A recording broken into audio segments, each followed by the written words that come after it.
കൊച്ചി ധനുഷ്കോടി ദേശീയപാതയിൽ അടിമാലിക്ക് പിന്നാലെ പള്ളിവാസലിലും മണ്ണിടിച്ചിൽ. പള്ളിവാസൽ മൂലക്കടയിലാണ് ദേശീയപാതയുടെ ഒരു ഭാഗം ഇടിഞ്ഞു താഴ്ന്നത്. പാതയിലൂടെയുള്ള രാത്രികാല യാത്ര നിരോധിച്ചതിനാൽ വലിയ അപകടം ഒഴിവായി. പ്രദേശത്ത് ഇപ്പോഴും മഴ തുടരുകയാണ്.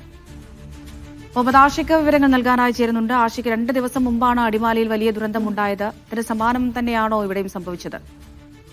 അമൃത, സൈഫുദ്ദീൻ, ആ നിലയ്ക്ക് അടിമാലിയിൽ രീതിയിലുള്ള വലിയൊരു മണ്ണിടിച്ചല്ല നിലവിൽ പള്ളിവാസലിൽ ഉണ്ടായിട്ടുള്ളത്. ഇന്നലെ രാത്രി 10:30 കൂടിയാണ് കൊച്ചി ധനുഷ്കോടി ദേശീയപാതയിൽ പള്ളിവാസലിന്റെ ഭാഗത്ത് വഴിയോരത്തെ മണ്ണ് ഇടിഞ്ഞു വീണത്. അവിടെയും ദേശീയപാത നിർമ്മാണത്തിന്റെ ഭാഗമായി ചില നിർമ്മാണ പ്രവർത്തനങ്ങൾ നടക്കുന്നുണ്ടായിരുന്നു. മണ്ണിട്ട് രൂപപ്പെട്ടിരുന്നു. ആ ഭാഗമാണ് ഇടിഞ്ഞു വീണിട്ടുള്ളത്. നമുക്ക് ദൃശ്യങ്ങളിൽ കാണാം. വലിയ തോതിൽ ഒരു മണ്ണിടിച്ചിൽ ഉണ്ടായിട്ടില്ല, അപകടങ്ങൾ ഉണ്ടായിട്ടില്ല.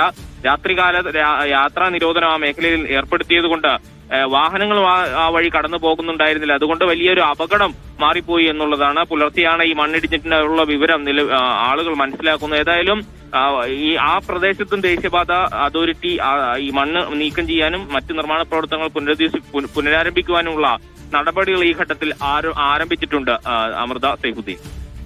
തീർച്ചയായും വലിയ അപകടം ഒഴിഞ്ഞതിന്റെ ഒരു ആശ്വാസം അവിടെയുണ്ട്. ഇപ്പോൾ ഈ ദേശീയപാതയ്ക്ക് വേണ്ടി അശാസ്ത്രീയമായ മണ്ണെടുത്തതിനാണ് അടിമാലിയിലെ മണ്ണിടിച്ചിൽ ഉണ്ടായത്. അപ്പോൾ കൂടുതലിടങ്ങളിൽ ഇങ്ങനെ മണ്ണിടിച്ചിൽ സാധ്യതയുണ്ടോ എന്നുള്ള പരിശോധന വേണം.